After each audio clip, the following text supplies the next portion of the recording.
Assalamualaikum warahmatullahi wabarakatuh. Selamat pagi teman-teman, gimana kabarnya? Semoga selalu sehat ya.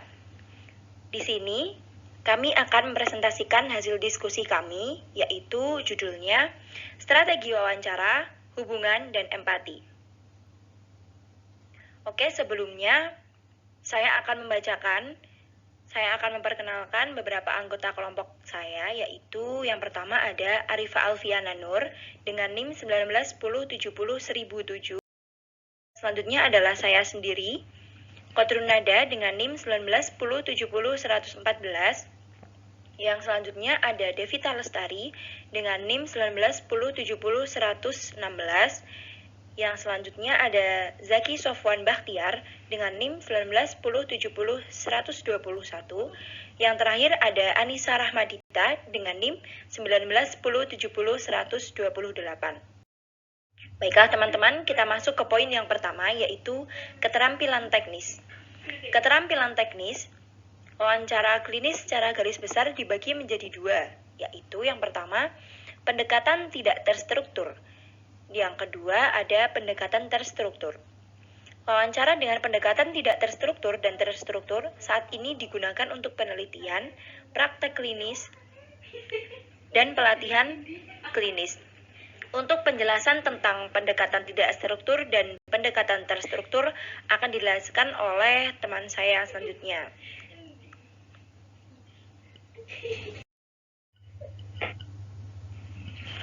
Untuk yang selanjutnya yakni format wawancara sangat terstruktur.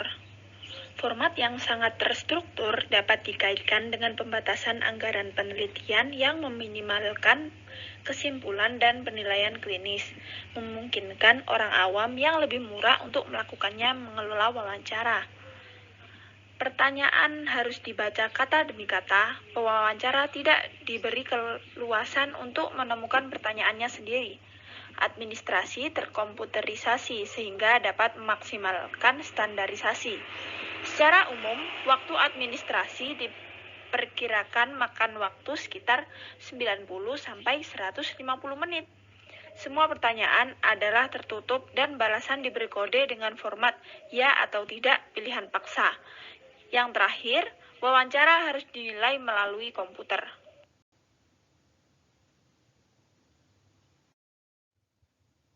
Oke, baik. Selanjutnya yang kita bahas adalah mengenai format wawancara semi terstruktur. Nah, formatnya yang sering digunakan di sini adalah SADS untuk mendiagnosis secara mendalam. SADS ini juga harus dikelola oleh dokter. Isinya apa aja? Yaitu berisi seputar pertanyaan standar yang diajukan dari semua responden. Jadi, SADS ini banyak digunakan dalam penelitian klinis, tapi jarang digunakan dalam pengaturan klinis tersebut. Keuntungannya apa? Yaitu untuk mampu menilai tingkat keparahan dan durasi gejala. Nah, ada berapa sih versi SADS tersebut? Yang pertama, SADS asli. Nah, SADS asli ini memiliki dua bagian. Bagian pertama untuk menilai episode saat ini, yang mana membutuhkan waktu 45-75 menit. Dan bagian 2 untuk menilai setiap episode sebelumnya, dengan membutuhkan waktu 15 hingga 60 menit. Selanjutnya yang kedua, SADS seumur hidup atau SADSL. Nah, SADSL ini apa? Yaitu sama seperti bagian 2 SADS asli, tetapi jangka waktu tidak ditentukan dan mencakup semua gejala yang dirasakan sekarang maupun masa lalu. Adapun wawancara klinis terstruktur, jadi wawancara klinis terstruktur ini terdapat dua versi, yang pertama riset dan yang kedua versi klinis.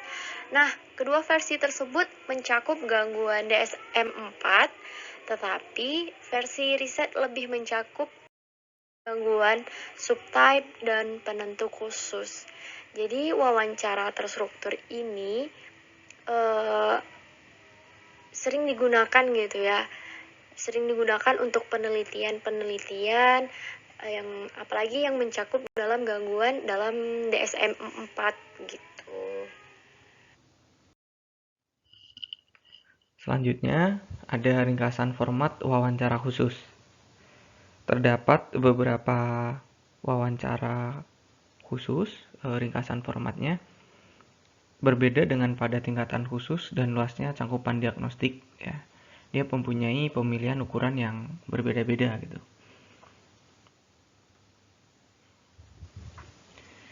Yang pertama, menetapkan kendala instrumen pada situs tertentu dan terus memantau urutan untuk menghindari proses penyimpangan tahapan wawancara. Lalu, format wawancara yang sangat terstruktur tidak digunakan dalam isolasi. Sebagai gantinya, harus dilengkapi dengan temuan wawancara dengan tindakan tambahan. Harus mempertimbangkan dua faktor utama, yaitu tujuan wawancara, dalam kurung meninjau kebutuhan khusus yang harus dipenuhi dalam wawancara tersebut, dan hal-hal praktis, atau meninjau masalah praktis seperti waktu dan uang yang terlibat dalam pelatihan administrasi dalam penilaian setiap wawancara. Nah, yang terakhir itu mendedikasikan sejumlah waktu yang besar untuk pelatihan dan menjaga kepatuhan terhadap format.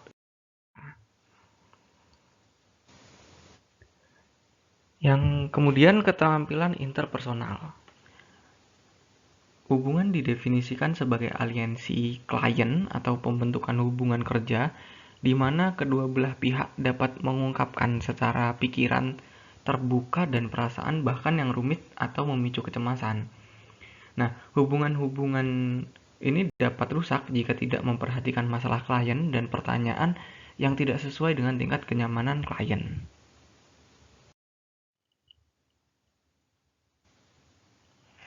Dan yang terakhir ada empati. Empati sendiri didefinisikan sebagai kemampuan untuk memahami orang dari kerangka mereka. Kemampuan empati dipelajari untuk meningkatkan kualitas dan efektivitas hubungan terapeutik. Ada 5 cara empati dalam proses terapeutik dengan klien. Yang pertama, membangun hubungan dan aliansi kerja dengan klien. Yang kedua, mendorong klien untuk mengeksplorasi perasaan, pikiran, dan perilakunya.